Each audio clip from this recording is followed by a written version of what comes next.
Bonjour à chacune et chacun, merci de votre présence pour cette table ronde. Alors avec un sujet tout à fait particulier, même si il rejoint l'actualité des MOOC qui est nourrie, je dirais, mais nous allons traiter d'un sujet qui l'est beaucoup moins, puisqu'il s'agit du tutorat, des modalités d'accompagnement des apprenants dans les MOOC.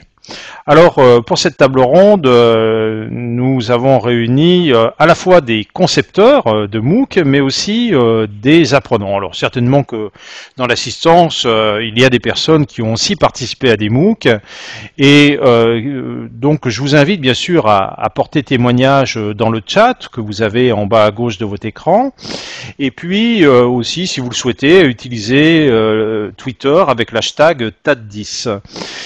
Un temps sera réservé à la fin de notre rencontre pour répercuter vos questionnements aux participants de cette table ronde. Alors ceux-ci sont les suivants. Tout d'abord Anne-Céline Grolot, qui est conseillère pédagogique au SUP de l'Université de Nantes et qui est co-animatrice du MOOC ITIPA.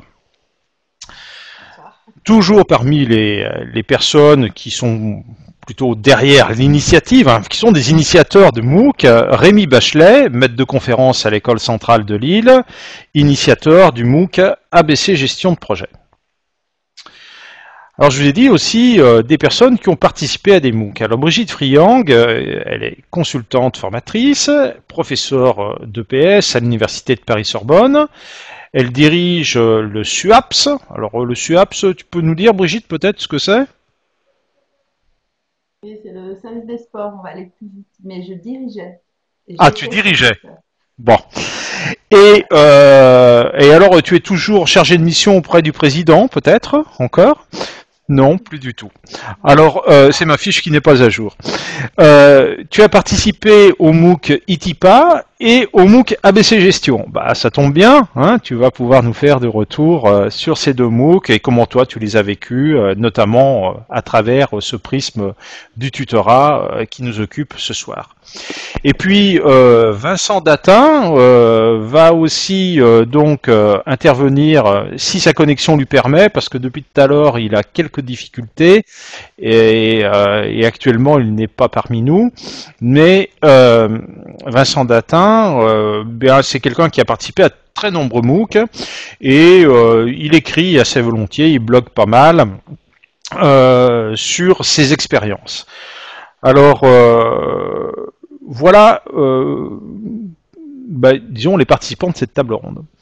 Alors, nous allons la structurer en plusieurs temps. Tout d'abord, nous nous adresserons aux concepteurs de ces MOOC, aux initiateurs de ces MOOC, et puis, dans un second temps, aux participants. Et puis, nous aurons un troisième temps qui permettra d'initier des échanges entre les participants de la table ronde et vous-même. Alors, je vais demander à Catherine Roupier et à Jean-Paul Moirot, qui sont co-animateurs des 10 ans de TAD, de maintenant éteindre leur caméra et on va les retrouver en fin de conférence, enfin en fin de table ronde, tout simplement pour qu'ils nous répercutent vos remarques et vos questions. Alors, tout d'abord, du côté des concepteurs. Du côté des concepteurs, eh bien, je vais tout de suite passer la parole à Anne-Céline pour qu'en 3 minutes chrono, elle puisse nous présenter le MOOC ITIPA. Oui, alors 3 minutes, c'est un beau défi. Donc, Itipa, c'était le premier MOOC francophone et plus particulièrement le premier MOOC connectiviste francophone, donc qui a eu lieu dès octobre 2012. On est cette année à la deuxième saison d'Itipa. Et son objectif, c'est enfin, le sujet qui est abordé, c'est comment apprendre avec Internet, avec comme objectif que les participants développent, construisent leur environnement d'apprentissage personnel et des stratégies donc, pour arriver à apprendre avec Internet. Donc, on est une équipe de 4 concepteurs animateurs qui s'est renforcée cette année grâce à la présence de Simon Carolan et puis quelques participants de la saison 2 qui ont accepté de nous donner un coup de main parce qu'on a un emploi du temps un peu chargé chacun des animateurs. Donc, ils ont accepté de venir en renfort. Donc un CMOOC, ça impose des choix particuliers au niveau pédagogique notamment et je pense qu'on va revenir dessus, qui impacte justement l'accompagnement des participants et le tutorat. Et suite au retour qu'on a eu lors de la première saison l'année dernière, on a décidé cette année d'intégrer 2 nouveautés. Donc les badges, parce que certains nous ont signalé l'année dernière qu'il était difficile de s'auto-évaluer en fait, qu'ils avaient du mal à savoir s'ils avaient appris ou où ils en étaient un peu dans leurs apprentissages. Donc on a proposé cette méthode des badges, donc avec 2 volets, permettre aux participants de s'évaluer et puis tester le format badge aussi pour reconnaître des connaissances ou des compétences. Et le deuxième volet, c'est la mise en place de partenariats avec des acteurs locaux qui permettent de créer des espaces de rencontre en réel pour les participants d'ITIPA. Donc là, on a 4 types de partenariats. Des partenariats un peu formels, mais qui visent soit le public, le grand public, soit un petit peu plus institutionnel, notamment avec des classes ou des modules qui utilisent ITIPA, ou alors plus des partenariats de type informel, comme des communautés de pratique, ou alors simplement des points de rencontre. Rendez-vous tel jour, telle heure, et puis on parlera d'ITIPA. Voilà, à tour rapide. Oh ben, tu as Alors, parfaitement tenu les 3 minutes. Très bien, Anne-Céline. Merci. Alors, Rémi, peux-tu nous présenter ABC Gestion de projet qui est bien connu, mais quand même.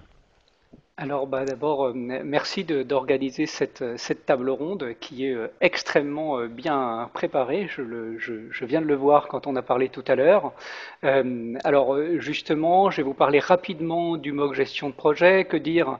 Après ITIPA, qui a été le premier MOOC connectiviste français, ABC de la gestion de projet a été le premier MOOC certificatif, un peu plus classique, c'est-à-dire avec des cours, des quiz et puis un certificat de réussite à la fin. Alors, la particularité de ce MOOC, en fait, c'est que c'est un 3 en 1. Il y a un XMOOC assez classique avec cours en vidéo, plus quiz, plus examen. Il y a en deuxième lieu un MOOC qui s'appelle le certificat avancé, qui repose sur la production de travaux comme des cartes conceptuelles, des comptes rendus, des plannings, et qui sont corrigés par les pairs. Donc ça, c'est extrêmement intéressant comme technologie à mettre en place. Et puis il y a un troisième produit qui est en train de fonctionner, là, qu'on a fabriqué, qui est le certificat par équipe. Et donc, d'ailleurs, tout à l'heure, il y a la première vidéo du certificat par équipe en direct à 21h30. Donc, voilà un peu à quoi il ressemble. Sinon, toujours très rapidement, la différence entre la première et la deuxième édition. La première édition, on a été hébergé aux États-Unis. La deuxième, on a récupéré le logiciel qui s'appelle Canvas, et c'est une start-up française qui s'appelle Youno qui l'a fait tourner à partir de la France. Sur la deuxième édition, on a développé une semaine de cours en plus. C'est un de mes collègues qui s'appelle Michel Bigan, qui a fait un cours sur l'analyse fonctionnelle. On a fait des efforts pour rendre le MOOC plus interactif. Les forums ont été beaucoup plus animés. On a fait des sessions de questions-réponses en direct tous les soirs. Et on a aussi un système de prise de notes partagée qui a pas mal fonctionné du tout. On a essayé de faire un peu des accords avec d'autres partenaires, donc notamment d'autres écoles centrales, Lyon, Marseille, un IUT à Calais, Mine de Douai, qui se sont également parfois impliqués dans l'encadrement du MOOC. Il y a eu des salariés d'inscrits, à peu près 280 salariés de l'Agence universitaire de la francophonie. Au niveau certification, on a ouvert donc 2 centres d'examen en Afrique grâce à l'AUF toujours, et on a testé, c'était très intéressant, un examen fait de chez vous. Donc en fait, vous êtes chez vous et on vous surveille avec une webcam. Donc voilà, bon, à part ça, on a essayé aussi des badges ouverts, on a fait des choses sur la détection de plagiat, quoi. Bref, on essaie avec le GDP de faire beaucoup d'expériences pour pouvoir après partager ce que l'on fait avec les autres personnes qui veulent essayer de se lancer aussi dans cette grande aventure que sont les MOOC. Merci beaucoup Rémi pour cette présentation synthétique et nous allons tout de suite rentrer dans le vif du sujet. Alors bon, on va pas forcément, je vais pas forcément distribuer à chaque fois la parole. Rémi et Anne-Céline, hein, vous répondez un petit peu quand vous le sentez. Finalement, la première question qu'on se pose, on a eu une conférence récente de Bruno Delièvre sur justement la méthodologie et même sur les aspects plus théoriques de la conception des services tutoraux. Est-ce que vous pouvez nous dire ce que vous avez mené comme action pour justement organiser ce soutien auprès des apprenants dans votre MOOC?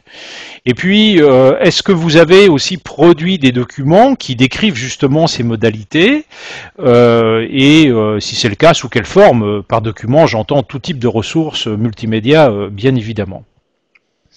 Alors, on prend la parole qui veut, Anne-Céline ou Rémi. Je peux commencer. Donc c'est vrai que l'année dernière, on n'avait pas du tout prévu de tutorat formalisé dans le cadre du scénario. Parce que, donc, je le rappelle, c'est un MOOC connectiviste et c'est l'un des principes pédagogiques du connectivisme, c'est l'immersion. Et donc, pour nous, ça en faisait partie de se plonger dedans et donc de développer ses propres stratégies pour apprendre. Beaucoup ont eu des difficultés et donc cette année, on a proposé 4 niveaux d'accompagnement. Donc le niveau 0, les participants gèrent tout seuls leur apprentissage. Un niveau 1 avec en fait des ressources, enfin des ressources, c'est peut-être un grand mot, c'est plus des fiches de réflexion disponibles sur le site ITIPA qui permettent voilà, de se poser des questions pour se préparer à apprendre, pour faire le bilan, essayer de se fixer ses objectifs, de voir si on les atteint ou pas. Aussi, surtout le volet organisationnel, on les encourageait justement, dès le début d'ITIPA, à se prévoir des temps consacrés au MOOC pendant leur semaine, combien de temps ils pourraient consacrer, à quel moment, etc. Donc ça, c'était le niveau 2. Le niveau 3, c'est l'entraide entre participants, notamment par le site internet. Et cette année, l'outil qu'on utilise permettait la création de groupes. Donc il y a beaucoup de groupes thématiques, mais aussi quelques groupes d'entraide qui se sont montés. Et puis on a toujours un badge mentor dont l'objectif c'était justement que ceux qui voulaient obtenir le badge devaient prendre ce rôle de tuteur et accompagner d'autres participants pendant le MOOC. Et enfin, donc le niveau 3, c'est l'accompagnement par nos partenaires en présentiel. Voilà. Donc on a, à part ces fiches de réflexion, on n'a pas développé d'autres documents, mais on a essayé de respecter un peu les principes du connectivisme tout en apportant une solution ou des solutions aux participants sur cette question de l'accompagnement du tutorat dans le cadre du MOOC. Merci Anne-Céline. Rémi. Donc moi, je vais prendre le tutorat un peu au sens large. Parce que finalement, on fait énormément de tutorat par les pairs, et d'autre part, on n'est pas dans un dispositif de tutorat très formalisé, à une exception près dont je vais vous parler. Alors, je me suis fait une petite checklist. Dans le cadre du certificat classique, qu'est-ce que ça peut être le tutorat dans un certificat classique? C'est très diffus. On est sur un XMOOC, donc quand même où le prof ou moi a un rôle quand même très très fort. Donc c'est pas franchement connectiviste, mais qu'est-ce qui est connectiviste? Bah, le fait qu'on a des forums, et donc sur ces forums, bien entendu, il y a des interactions entre apprenants qui se posent des questions, qui répondent, etc. Donc là, on avait à peu près 5800 posts de forums sur le GDP2. La prise de notes partagée est aussi un moment où on fait du tutorat en quelque sorte, hein, puisque il y a quelques-uns qui vont partager ce qu'ils ont fait avec beaucoup d'autres. Donc là, on est à la limite dans un tutorat qui diffuse plus largement. Et puis, bah, il y a les réseaux sociaux. Mais ça, les réseaux sociaux, il se passe plein de choses dessus. C'est difficile pour moi de quantifier. Alors, deuxième certificat, l'avancée. Donc l'avancée est vraiment basée sur du tutorat et du tutorat omnidirectionnel, puisque c'est du tutorat par les pairs. Donc je vous en reparlerai. Ça fait de nombreuses choses à discuter, ça, le tutorat par les pairs. Enfin, troisième chose, dans le MOOC par équipe, on a des interactions très fortes à l'intérieur des équipes, justement des groupes, où il y a beaucoup d'entraide.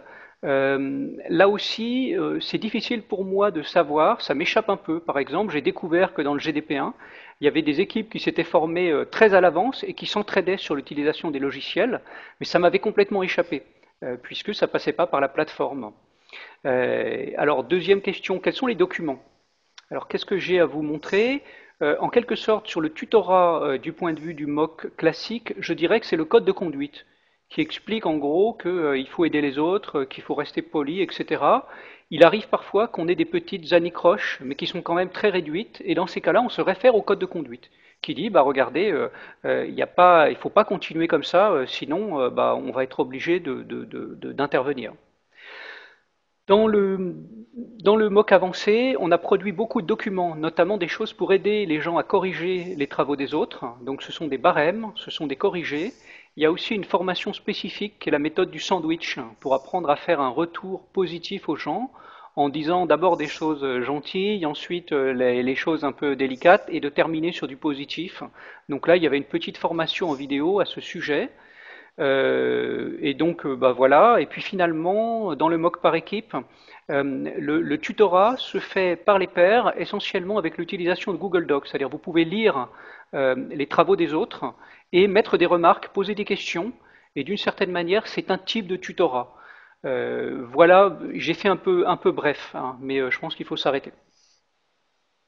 Oui, mais le tutorat par les pairs est tout à fait une modalité d'encadrement qui est intéressante. On a eu d'ailleurs une conférence sur ce sujet hein, de Katia Papi qui a pu mettre en exergue justement toute la diversité aussi de ce tutorat par les pairs, parce qu'il n'est pas unique. Hein. Il peut être investi spontanément, je dirais, par les apprenants, mais souvent il nécessite quand même j'allais dire presque un accompagnement aussi de l'institution, même si elle doit s'interdire le contrôle absolu, hein, puisque effectivement, si ce que tu disais, Rémi, est très vrai, le fait que on s'aperçoive qu'il y ait des espaces qui soient investis par les apprenants pour s'entraider alors qu'on n'en a aucune idée. Bon, je dirais que ça c'est très ancien. On l'a constaté dans de nombreux dispositifs, y compris, je pense que si on creusait bien, même à travers, peut-être pas à travers les cours par correspondance, c'était un peu plus compliqué, mais enfin, on trouvera peut-être des choses aussi. Alors bon, très bien, merci pour ces précisions. Effectivement, la conception des services tutoraux est une activité qui n'est pas simple, et surtout lorsqu'on en est à la première promotion, hein, la première session d'un dispositif. Et ce qu'a dit Anne-Céline est tout à fait illustratif de cela, hein, c'est-à-dire que il faut presque faire le constat que pour un certain nombre d'apprenants, ça a été difficile, pour finalement se dire sans renier nos principes. Et c'est vrai que on peut dire à cet égard que le connectiviste est presque une sorte de nouvel avatar aussi de la non-directivité, hein, qui a été en vogue dans les années 70, mais avec toutes ses limites, hein, parce que la non-directivité avait aussi beaucoup de limites. Et donc, sans renier ces principes, eh bien, effectivement, arriver à aménager des services. Et ce qui est très intéressant, qu'on avait identifié déjà, c'est de pouvoir offrir des niveaux d'encadrement tutoral différents. Parce que tous les apprenants n'ont effectivement pas les mêmes besoins. Alors, justement, pour faire du tutorat, on a besoin de tuteurs. Alors, dans vos dispositifs, bon, j'ai bien compris, Rémi, que dans ton dispositif, dans ton MOOC, une grosse partie du tutorat était assumée par les apprenants eux-mêmes. Mais est-ce que, alors, tu as quand même parlé de la figure du professeur qui est là, et souvent, lorsqu'il s'agit de questionnements sur le contenu, sur la compréhension du contenu, eh bien, les apprenants apporteront davantage de crédit, je dirais, à ta réponse d'enseignant qu'à celle de leur père. Donc, finalement, les différents tuteurs et leur mission. Est-ce qu'ils avaient des choses à réaliser, des objectifs à atteindre? Et puis, comment intervenaient-ils auprès des apprenants? Alors, je sais pas, on peut peut-être changer l'ordre. Rémi, tu peux peut-être commencer, puis après, Anne-Céline viendra compléter. Ok. Alors, je vais partir un peu sur quelque chose dont je vous ai pas parlé lors de la réponse à la question précédente. C'est l'équipe d'animation du MOOC. Et donc là, je vous ai dit, bon, tutorat par les pairs, donc on est dans un dispositif finalement qui est assez flou, qui est très mobile, qui est inégal, qui pose des problèmes de légitimité aussi. Il faut savoir que dans les retours que j'ai, il y a beaucoup de gens qui me disent, oui, mais quand on se fait évaluer par les autres, il y en a qui disent n'importe quoi. Donc bref, c'est très intéressant, mais c'est aussi un véritable challenge. Maintenant, on a aussi quelque chose de beaucoup plus simple, c'est que dans l'équipe du MOOC gestion de projet, je ne suis pas tout seul, loin de là. Et donc, en fait, mon principe, c'est de dire à tous les gens qui veulent participer, si vous êtes compétents, si vous connaissez des choses, si ça vous intéresse, venez. Et donc, du coup, il faut savoir que l'équipe au cœur du MOOC GDP, c'est 8 personnes. Donc ces 8 personnes, d'ailleurs, c'est dommage que je ne puisse pas partager mon écran, mais je les présente régulièrement. Donc il y en a qui s'occupent de concevoir les quiz, il y en a qui s'occupent de la communication, il y a Manon Sylvan qui est en train de nous écouter en ce moment, qui fait de l'animation de communauté, il y a des gens qui s'occupent de la plateforme, et il y a Bertrand Gageot, par exemple, et Guylaine Parra qui s'occupent de l'encadrement. Alors ça, bien sûr, ce sont des tuteurs. Et ce sont des tuteurs très actifs. On est à la limite entre le tuteur et le professeur. Par exemple, Bertrand, je trouve qu'il connaît mon cours mieux que moi, par bien des aspects. Et donc, mais c'est souvent le cas des tuteurs, ça. C'est souvent le cas des tuteurs, Rémi. Ouais. Donc, il faut le dire, par certains aspects, il n'y a pas vraiment de différence prof-tuteur à cette extrémité-là du spectre. Alors, autre chose, dans l'équipe, il y avait donc 13 personnes, 12 personnes, qui revalidaient la correction par les pairs. Donc ça, ce sont des gens qui ont bossé des heures et des heures pour décider des notes finales. Et donc là, ce sont aussi des tuteurs, on va dire, de niveau très élevé. Certains d'entre eux sont maîtres de conf, tous sont aussi très compétents. Il y en a 12. Et puis enfin, on a des testeurs. Et là aussi, quelque part, c'est des gens qui sont un peu différents des personnes habituelles. Et donc au total, on a une équipe de plus de 20 personnes. Et donc voilà, donc vous voyez, il y a des niveaux, en fait, on est plutôt avec des cercles concentriques de tutorat qu'avec des rôles bien tranchés dans notre cas. Ah oui, juste une chose. Oui, donc. Juste une chose, sur les forums de discussion, on a pris une décision quand même qui était de mettre les interventions des membres de l'équipe d'encadrement d'une couleur différente des autres pour bien nous distinguer quand même. Oui, donner de la visibilité aux apprenants. Oui, alors lors d'une conférence précédente, on a eu quelques échanges. Bon, il y avait des personnes qui pensaient qu'il fallait pour les apprenants un seul tuteur, que ça soit toujours la même personne, le principe du guichet unique en quelque sorte. Et puis d'autres dont je suis, parce que moi je milite beaucoup pour cela, sur le fait qu'il fallait plutôt constituer des équipes et puis les organiser sous forme de système, avec des périmètres d'intervention qui sont différents.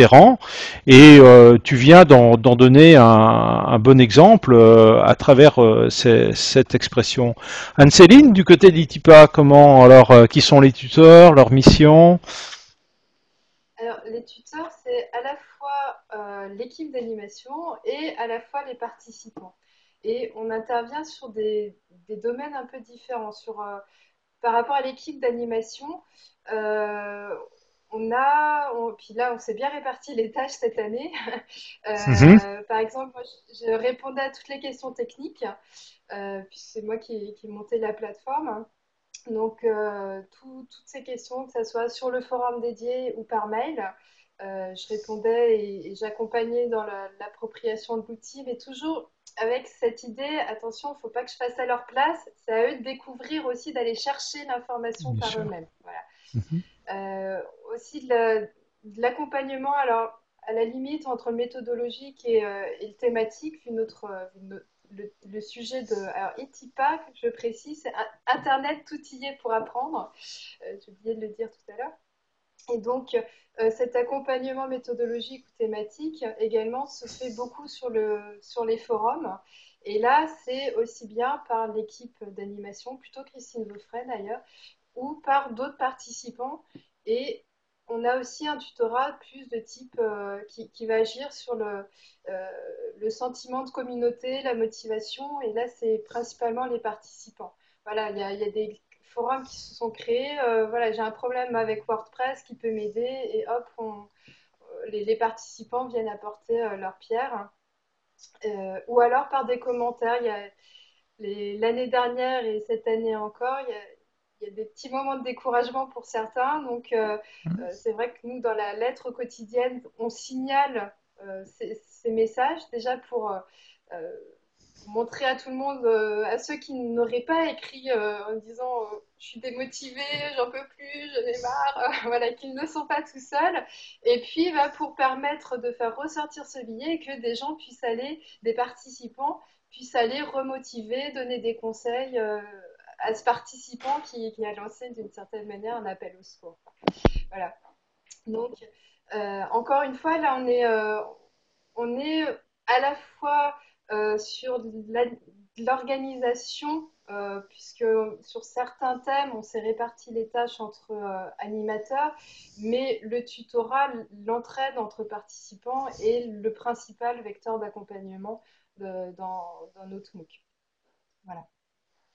Merci. Alors, prochaine question. Justement, tu l'as un petit peu évoqué hein, en citant quelques types de tutorat. Bon, on a l'habitude hein, de distinguer les plans cognitifs, donc plutôt centrés sur les aspects techniques, sur l'aspect, bien sûr sur le contenu hein, disciplinaire. Le tutorat sur le plan socio-affectif, surtout lorsqu'il y a des travaux collaboratifs hein, d'ailleurs, hein, comment arriver à aider les apprenants à vivre au sein d'une communauté, nourrir le sentiment d'appartenance, tu leur en as parlé aussi Anne-Céline, et puis sur le plan motivationnel, parce que bien évidemment dans tout type de dispositif, surtout même bon 4 semaines, 5 semaines, c'est pas forcément très long, je crois qu'ITIPA cette année c'est beaucoup plus de semaines, non?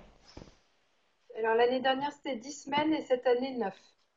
Ah d'accord, On a ok. enlevé la semaine introductive qui présentait l'année dernière ce qui était un MOOC, puisqu'on était le premier, donc Ouais, ouais. on avait rajouté cette dimension-là.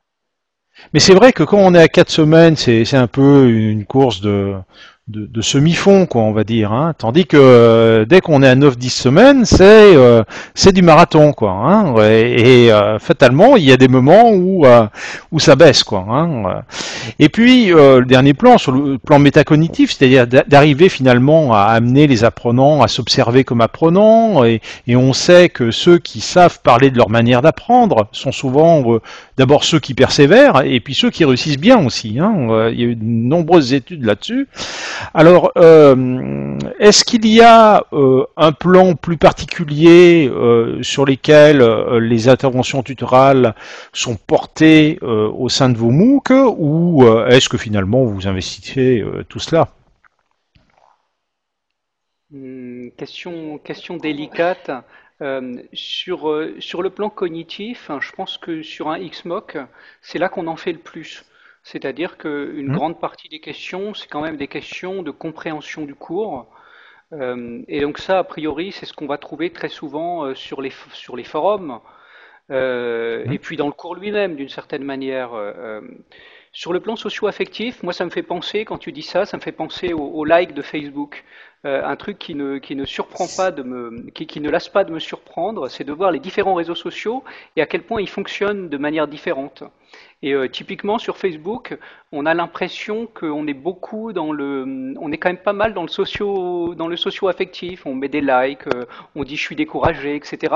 Chose que je trouve pas par exemple sur la communauté Google+. Donc c'est intéressant.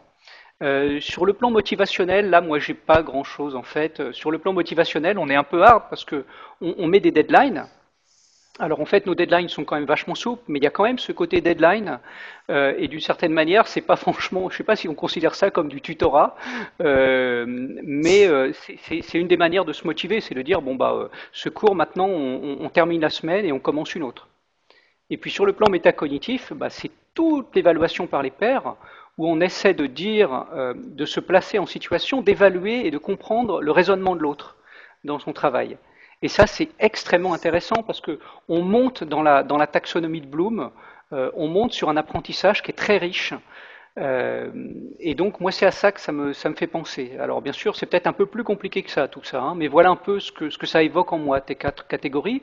J'ai aussi envie de dire, il y a une équipe qui va présenter d'ailleurs son travail ce soir, qui fait le bilan du MOOC GDP2, et c'est typiquement le genre de questions qui pourrait se poser, c'est-à-dire il faudrait voir, par exemple, sur chaque message du forum, dans quel registre il se place. Il faudrait faire une analyse là-dessus. Mhm.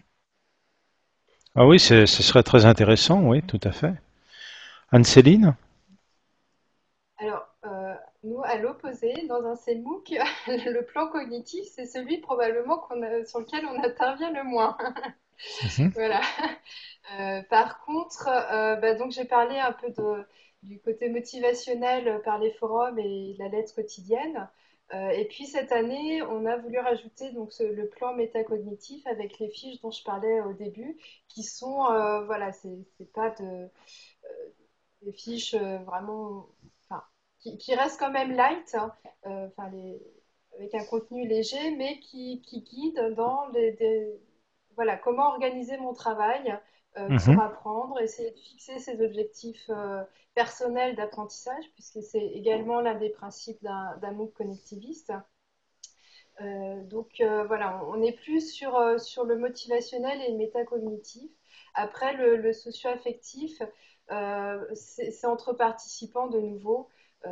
Alors, cette année, on a rajouté sur le site également un système de, de- je trouve pas d'évaluation, on va dire, avec Mhm. bah voilà, ce message est intéressant, ce document m'a beaucoup aidé, etc. Mais on intervient quand même moins sur le plan socio-affectif dans le cas médical.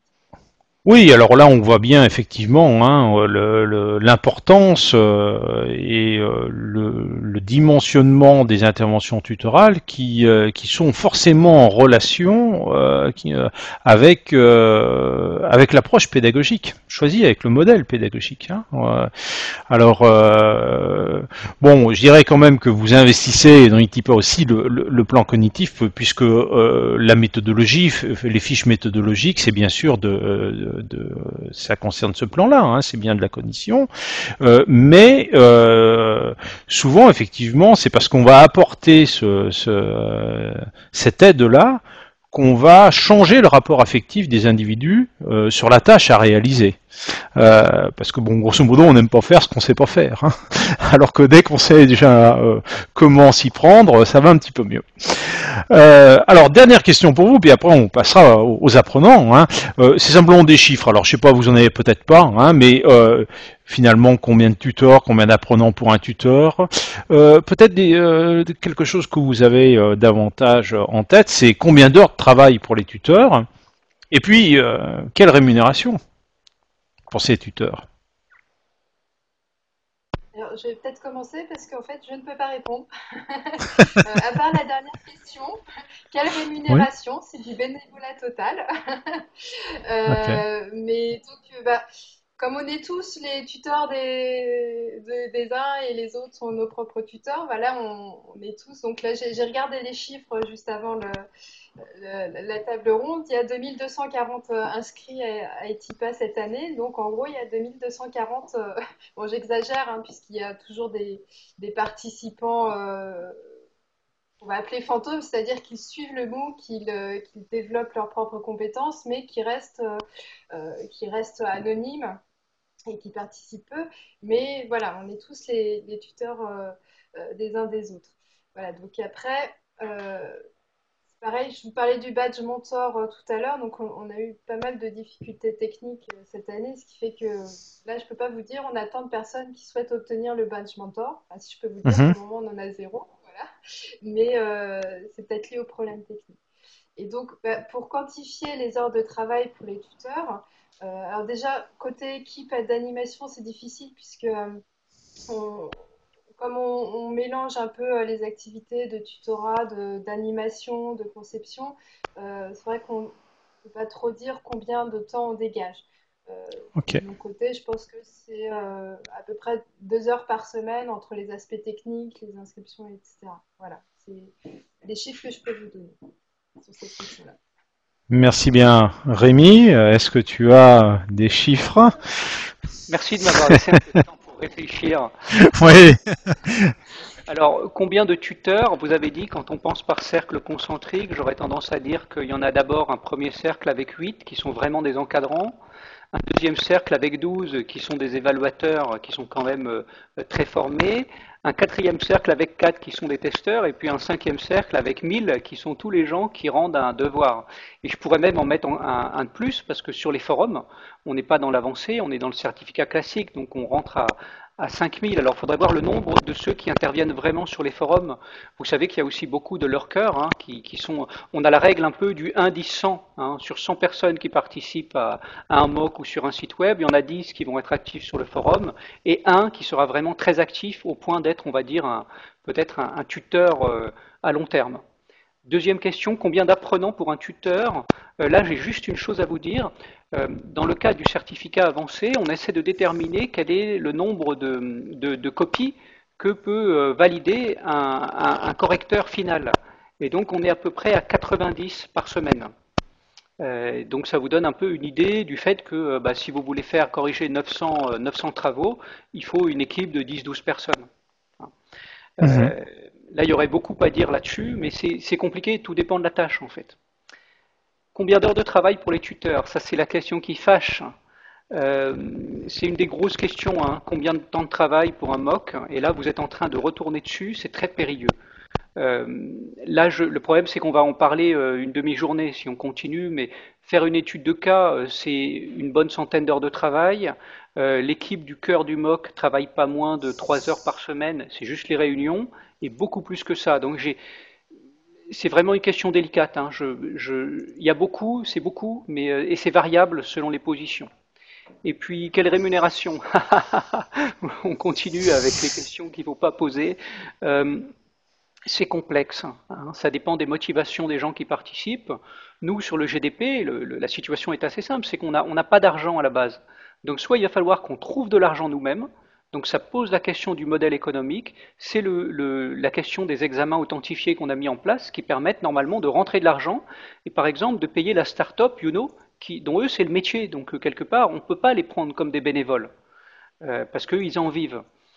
Ensuite, on a les gens qui sont enseignants comme moi qui vont être reconnus, on va dire, partiellement par rapport à ce qu'ils font. Et puis après, il y en a d'autres qui sont reconnus parce que ils apprennent, ils sont contents, mais c'est une reconnaissance qui est purement cognitive, on va dire, hein. On ne peut pas mettre du financier derrière. Par contre, il y a quand même une reconnaissance intéressante, c'est que le fait de s'impliquer dans l'équipe d'un MOOC, derrière, c'est la capacité à trouver un emploi. Parce qu'en ce moment, ça recrute pas mal. Donc, il y a du développement de compétences.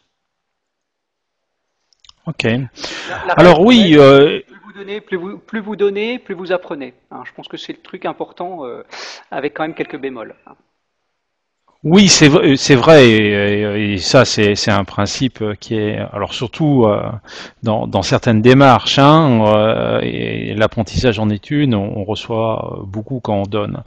Euh, Mais bon, il y a quand même un point qui me chiffonne un petit peu. Finalement, pour mettre en place un MOOC, on a besoin de consentir des investissements dans une infrastructure technique, on doit concevoir des ressources, les réaliser, et puis ça demande aussi un certain nombre de moyens.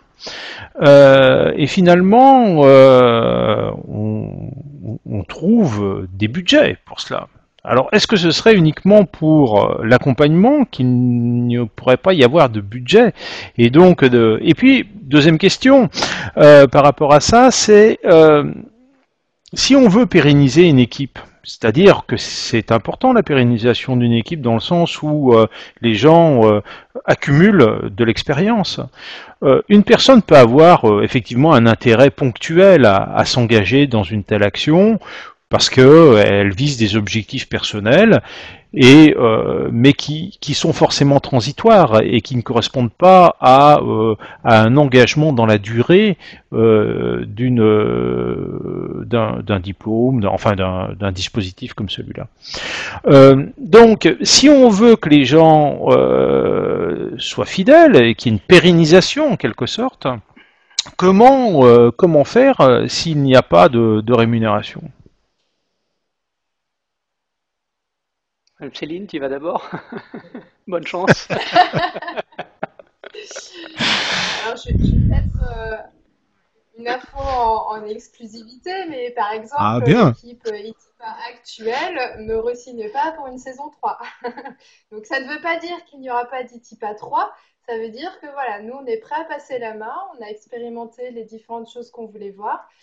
Parce que Alors, cette année, on avait eu un tout petit budget, mais qui a aussi permis de payer un certain nombre d'intervenants des jeudis soirs. Et donc, dans l'ensemble, on est quand même sur du bénévolat cette année encore. Donc, on a expérimenté ce qu'on voulait expérimenter, et puis on se dit, bah voilà, c'est le moment de passer la main aussi. Il y a une communauté qui s'est développée, bah voilà, pourquoi pas des participants d'ITIPA 1 ou d'ITIPA 2 qui deviendraient concepteurs et animateurs d'ITIPA 3. Voilà, c'est aussi parlant. Donc, le bénévolat, c'est bien, mais il y a la vie de famille à côté. Et donc, ça a ses limites, quoi. Je Voilà. dirais que tu as amené de l'eau à mon moulin, Anne-Céline, là, finalement, un petit peu, hein. Parce que oui, moi, ce qui me soucie, c'est la pérennisation, en fait, des dispositifs.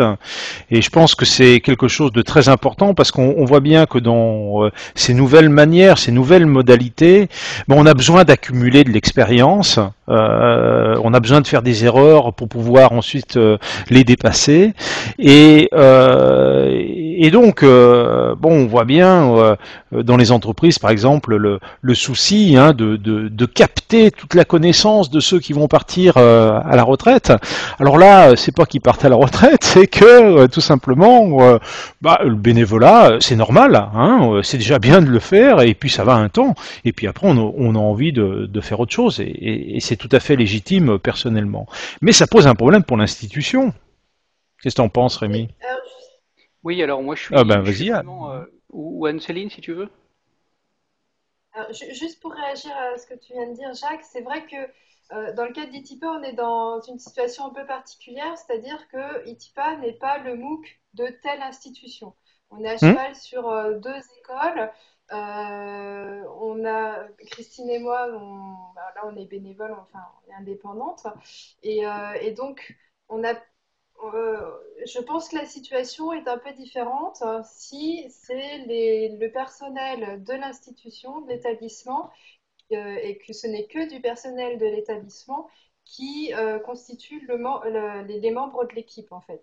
Parce que là, justement, d'une année sur l'autre, ça peut être les mêmes intervenants, et puis on peut prendre plus le temps, justement, pour capitaliser et se faire un guide, par exemple, du tutorat dans le cadre d'un MOOC et dans le cadre de la méthode utilisée dans cet établissement-là. Voilà. Ça Ok. pose encore des problèmes éventuellement par rapport au statut, à comment sont financés les gens, mais bon, ça c'est l'éternel problème, donc voilà. Mhm, mhm. Oui, oui. Rémi? Bon, je regarde aussi les tweets là. Merci à tous ceux qui tweetent et qui ont bien raison dans leurs commentaires. Alors, on touche encore un point dur, hein. Alors, première réponse, il ne faut pas penser en termes individuels, il faut penser en termes d'équipe, comme on le fait dans le bénévolat. C'est-à-dire que le fait d'avoir une équipe va permettre d'assurer un renouvellement et en même temps une stabilité. Donc ça, c'est une des réponses à la question qu'on pose, qui est celle de l'impossible pérennisation d'une charge de travail aussi énorme. Donc penser équipe, penser renouvellement permanent, penser ouverture, penser licence libre, et tout ça, je pense que ça va aider à maintenir un flux de participants. Mais on voit bien que un MOOC, c'est comme un vélo, hein. Quand on s'arrête de pédaler, on tombe. Et donc, moi, c'est la question que je me pose. Et donc, par exemple, il y a des équipes qui travaillent au MOOC GDP3, mais s'il n'y avait pas d'équipe qui travaillait au MOOC GDP3, on se poserait de grosses questions sur l'avenir. Et d'ailleurs, on se pose toujours beaucoup de questions sur l'avenir, mais là, vraiment, c'est indispensable. Donc, on repose là-dessus. Et donc, comment faire, comment valoriser ça? Euh, Ça reste une équation compliquée. Moi, je suis toujours en première approche dans l'approche des bénévoles, hein, de l'associatif. Et donc, on fait ça parce qu'on aime. Ça dure pas éternellement, mais en plus, on se renouvelle et c'est bien du coup. C'est pas une réponse complètement satisfaisante, mais c'est à peu près tout ce que j'ai sous la main. Euh, Ok. L'encadrement est-il le seul à ne pas être rémunéré? Ça, c'est très intéressant. Tout à l'heure, je vous ai dit, les gens qui font la technique, il faut qu'on les paye. Les profs, il faut qu'on les paye, même si on les paye que très partiellement. Euh, Hmm. la question me paraît vraiment intéressante. Alors, une des réponses que je vous en reparlerai, mais on avait posé la question lors du premier GDP. On avait posé des questions pour savoir finalement pourquoi est-ce que vous étiez prêt à payer. On a demandé ça aux étudiants. Alors, question, seriez-vous prêt à contribuer financièrement au cours d'un MOOC et de quelle manière? D'accord. Alors, on avait frais d'entrée au MOOC, 32% disent qu'ils sont prêts à payer pour entrer dans un MOOC. Ça me laisse perplexe, ça dépend du prix sans doute. Contribution volontaire sous forme d'un don à la fin, bon. Et puis à un moment, on a dit, est-ce que vous êtes prêt à payer un tuteur? Payer un tuteur pour m'encadrer tout au long du MOOC. 5%. Voilà, 5%. Et donc, il y a vraiment beaucoup de choses à discuter là-dessus. Ok. Merci Rémi. Alors Vincent Datin nous a rejoint avec toujours une connexion un peu instable, mais il est revenu au bon moment puisqu'on va passer du côté des apprenants. Alors Vincent, je vais peut-être déjà te donner la parole et essayer de profiter que tu sois là actuellement. Est-ce que tu pourrais nous dire en 3 minutes quelles ont été ou quelles sont tes motivations à t'engager dans des MOOC?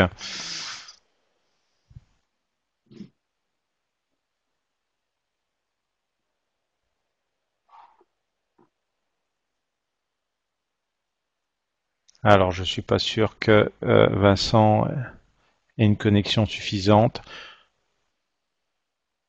Bon, peut-être que ça va venir. En attendant, Brigitte, je te passe la parole. Alors. Donc, il ne dit pas tomber à point. Oui, moi j'avais quelques motivations. La première, c'était d'expérimenter déjà. Je suis curieuse, je voulais savoir ce que c'était, je voulais connaître, je voulais comprendre. Donc c'est ma première motivation à m'engager.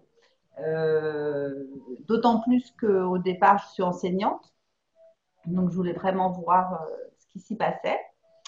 Et puis, la deuxième motivation en filigrane, c'était effectivement de partir sur un projet professionnel nouveau. Donc, il ne dit pas tomber à point nommé parce que je n'y connaissais rien d'Internet et qu'il fallait que j'apprenne. Donc, voilà, je me suis engagée dans ITIPA saison 1 pour ces raisons-là. Et puis après, l'expérience aidant, la connaissance d'autres personnes, d'autres relations, les rencontres faites m'ont fait continuer sur GDP qui faisait partie aussi de mon projet professionnel. Voilà. Ok, alors je refais un essai pour peut-être avoir le son de Vincent. Autrement, on va essayer de communiquer avec lui par d'autres canaux, mais ça va être plus compliqué, bien évidemment.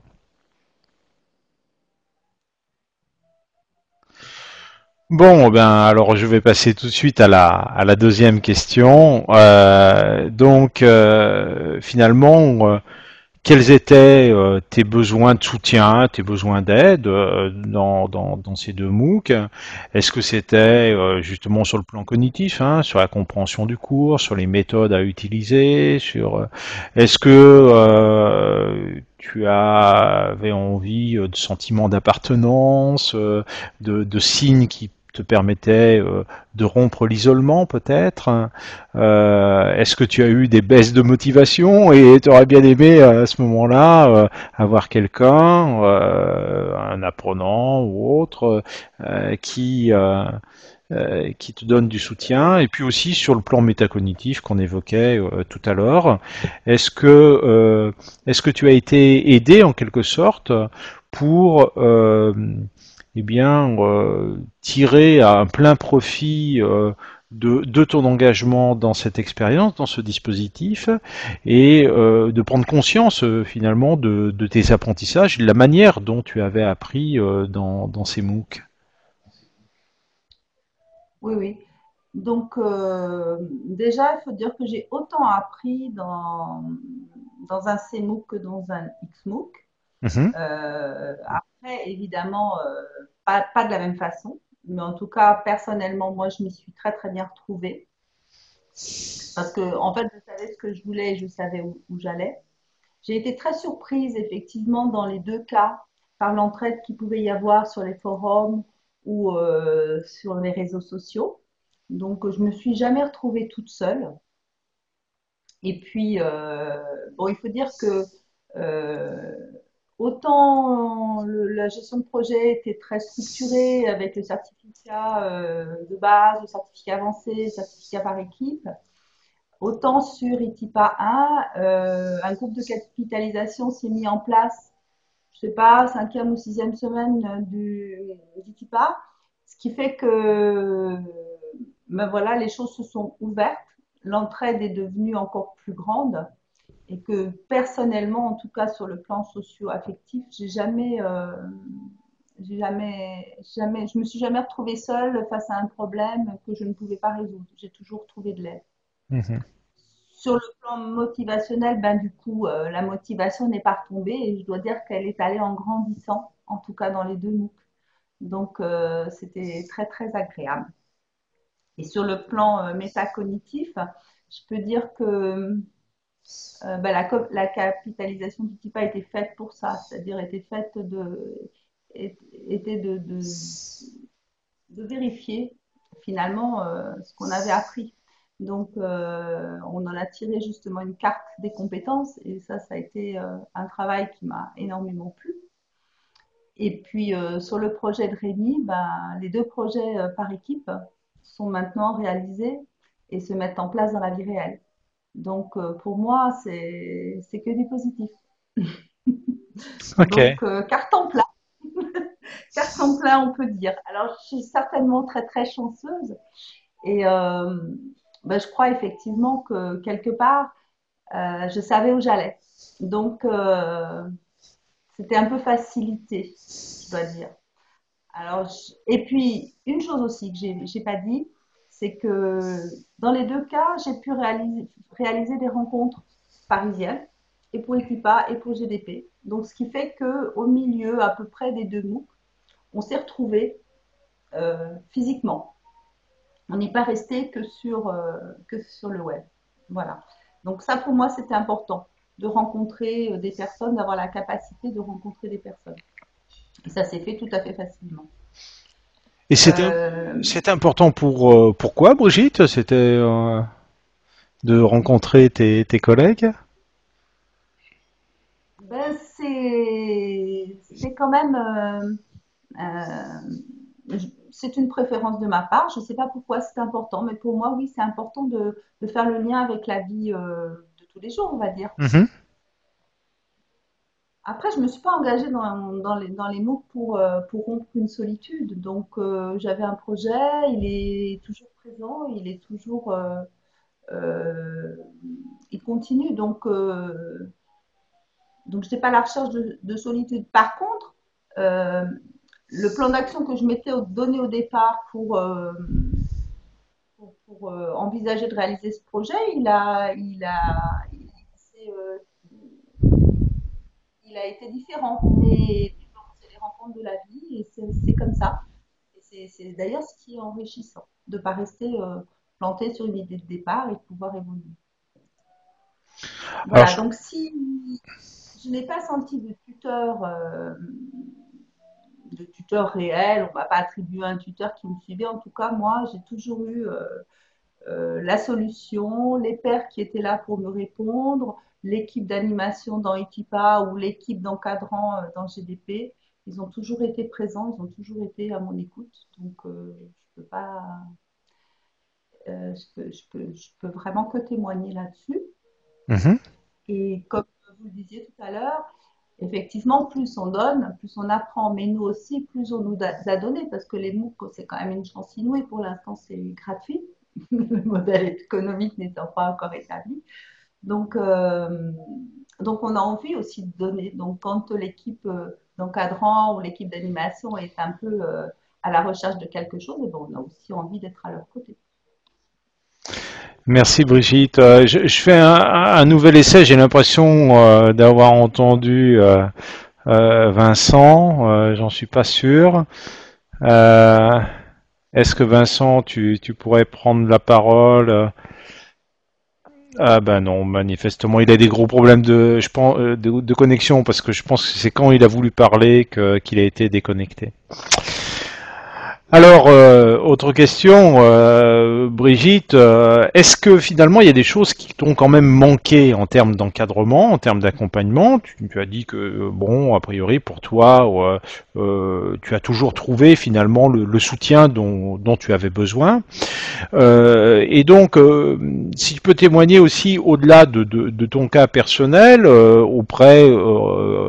enfin, au nom des autres apprenants que tu as côtoyés, est-ce qu'il y a des choses qui leur ont manqué plus particulièrement? Alors oui, comme je le disais, il n'y a pas grand-chose qui m'a manqué parce qu'effectivement, ben, j'ai toujours remis mon projet en fonction aussi de ce qu'on pouvait m'apporter. Donc, j'étais pas partie enfin, j'avais une idée précise en tête, mais, euh, mais j'ai été effectivement quelque part prendre ce qu'on pouvait m'apporter et pas rechercher ce qu'on pouvait pas m'apporter. Donc, j'ai toujours été dans l'envie et dans la motivation d'acquérir le plus possible, de connaître le plus possible de choses. Mais je reconnais aussi que je suis peut-être quelqu'un de très structuré et que c'est très difficile de suivre un MOOC et de rester actif ou proactif tout au long du MOOC quand on ne rencontre pas quelque part les bonnes personnes, ou quand on ne pose pas les bonnes questions, ou quand on est un peu en retrait, ou quand on a des difficultés. C'est peut-être là c'est peut-être là que le problème se pose, et c'est peut-être en cela que on observe autant d'abandon. Mhm. Alors, non, ouais, je crois. Si Vincent est revenu, alors Vincent, je vais te redonner les droits de micro. Voilà, donc tu recliques sur ton icône de micro et tu actives ensuite la petite fenêtre qui va apparaître sur ton écran. Et puis, bah, si tu peux essayer de prendre la parole sans que ça te déconnecte, on serait très heureux.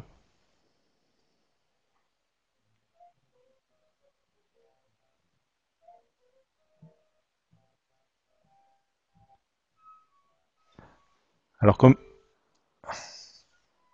Ben moi, j'avais juste encore quelque chose oui, à dire sur ah le sujet. excuse-moi, vas-y Brigitte, vas-y. C'est pas grave, je préférerais que Vincent vienne me rejoindre. C'était un compagnon de longue route, donc je serais contente de l'entendre aussi. Oui, moi je pense qu'il faut réfléchir un peu plus fortement à l'accessibilité pour tous des MOOC. Parce que je pense qu'effectivement, je vois les noms qui sont là à la table ronde, je vois les noms qui ont circulé dans Etipa, dans Etipa 2, GDP2, et puis les autres MOOC que j'ai testés.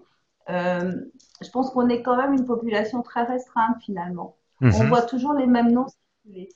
On- Voilà, c'est ça qui me semble le plus bizarre, c'est que ce massif, il est massif pour qui? C'est la question, moi, que je poserai aujourd'hui. D'accord. Et tu posais la question de l'accessibilité, et on peut se demander si effectivement l'accessibilité, c'est simplement une accessibilité financière, hein. Il y a sûrement d'autres. Mais je crois que Vincent nous a rejoint enfin. Vas-y.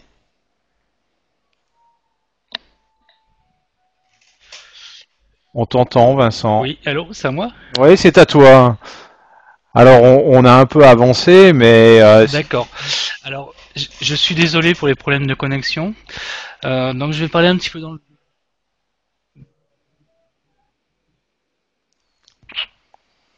Ok. Donc, j'ai le son décalé. Par contre, j'ai l'image a priori à peu près bien. Donc, éventuellement, on peut communiquer par signe. Euh, je sais pas où on en était là, entre les motivations et les questions.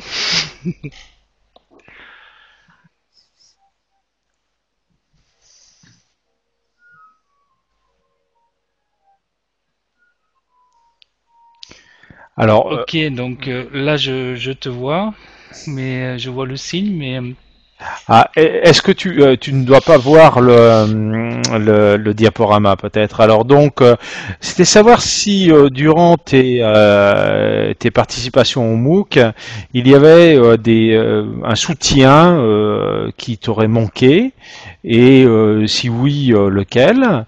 Et puis, bon, parce que toi, comme Brigitte, vous êtes presque des professionnels des ok. MOOC, quoi, hein.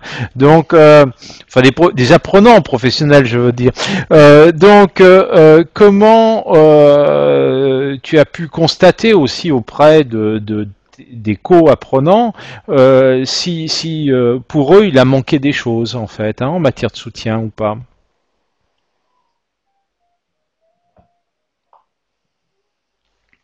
D'accord.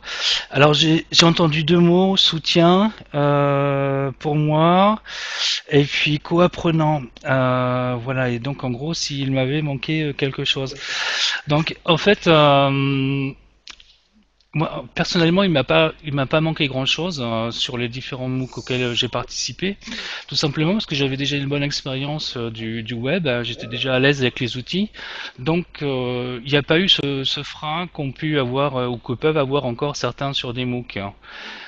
Par contre, c'est vrai que je pense que dans l'ensemble des MOOC, on n'est pas suffisamment clair sur ces prérequis avant de commencer. Je pense qu'il faudrait clairement spécifier que l'usage du web ou les usages du web doivent être parfaitement maîtrisés.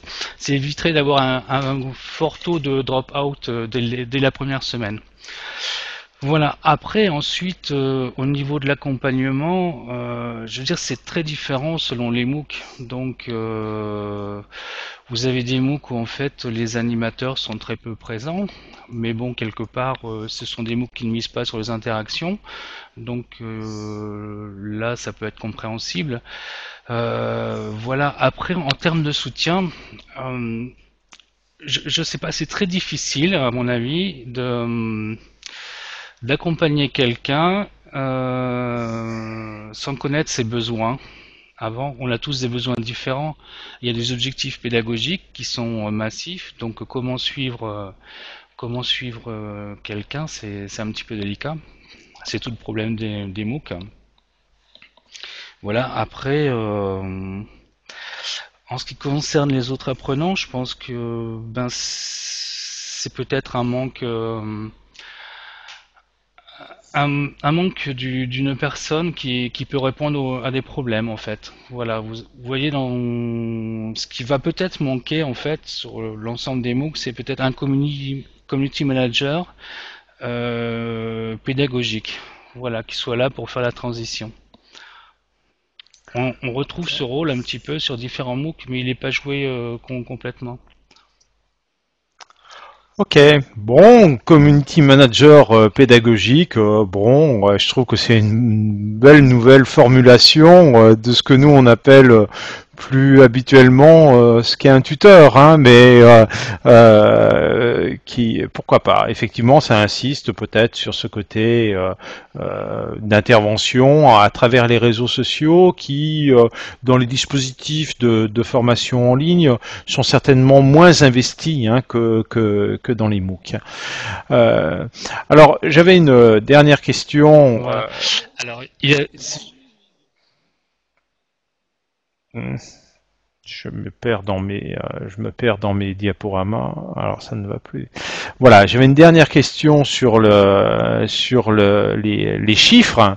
Bon, je sais que ce sont un peu les questions à 100 francs là. Hein. Combien de contacts avec votre tuteur, durée moyenne, temps de réponse peut-être du tuteur. Peut-être que là, vous avez quelques éléments. Sinon, le nombre de contacts. Est-ce qu'il y avait une réelle disponibilité et une vraie réactivité? Personnellement, pour moi, c'est toujours pour moi ou c'est pour Brigitte? Alors Brigitte, je te propose qu'on laisse parler Vincent pendant qu'on a de la connexion avec lui. À toi Vincent.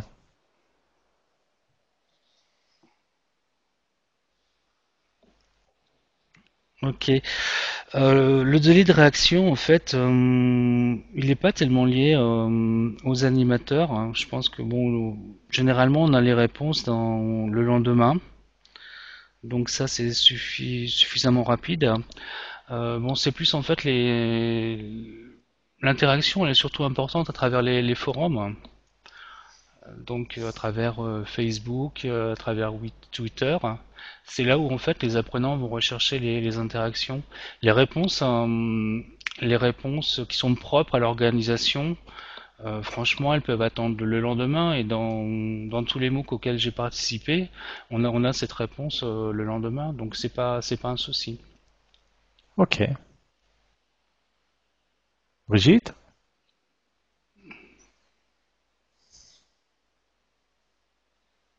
alors moi, pour Itipa, comme contrairement à Vincent, j'y connaissais rien à Internet. Au début du MOOC, j'ai eu beaucoup de contacts avec mes pairs qui m'ont beaucoup aidé. Et en gestion de projet aussi, j'ai eu beaucoup de contacts dans les certificats avancés avec les autres participants du certificat avancé.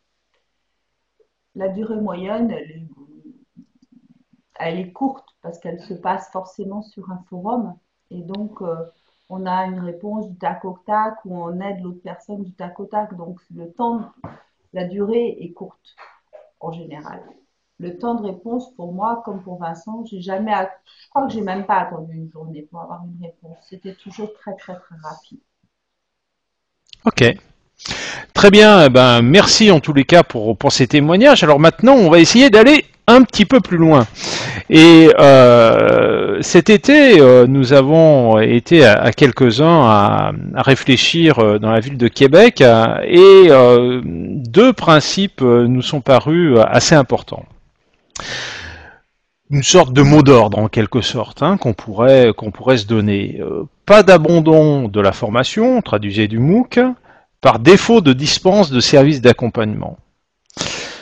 Se rappeler qu'une offre d'encadrement constitue déjà un encadrement. C'est-à-dire que même si les apprenants ne sollicitent pas cette aide, le fait qu'ils savent qu'ils peuvent en bénéficier, en soi, apporte déjà un soutien.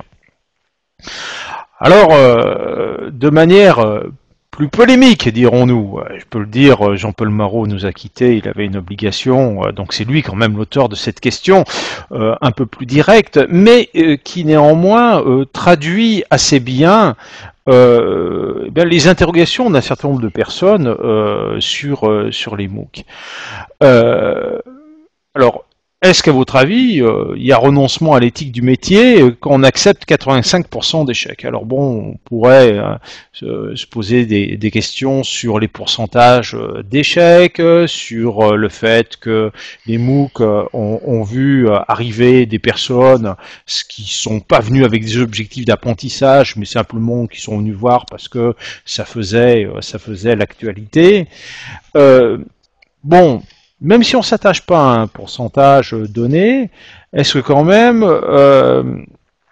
il n'y a pas une difficulté pour la pérennisation même dont on parlait tout à l'heure, des dispositifs, à ce que cette ouverture extrême due à l'accès gratuit ne se traduisent pas finalement par une sortie trop faible de personnes qui vont jusqu'au bout, quoi, en fait. Et donc, est-ce qu'il ne faut pas repenser l'accessibilité au sein des MOOC un petit peu différemment? Est-ce que la gratuité est un dogme indépensable? Puisqu'on a vu qu'on avait des problèmes pour financer des accompagnateurs, voire même alors, est-ce que le modèle du bénévolat que citait Rémi doit persister? Enfin voilà, vous voyez que de cette question un peu provocatrice, j'en tire beaucoup d'autres, mais j'aimerais bien avoir vos sons de cloche par rapport à ça.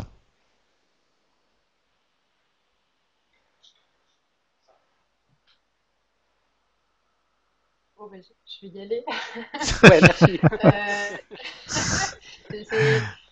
Oui, c'est pas une question facile parce que alors c'est vrai qu'on bon au début avec l'apparition des MOOC, on faisait bien la différence XMOOC, CMOOC, on les opposait et cette opposition a tendance à disparaître actuellement parce que chacun s'approprie les différents modèles, etc.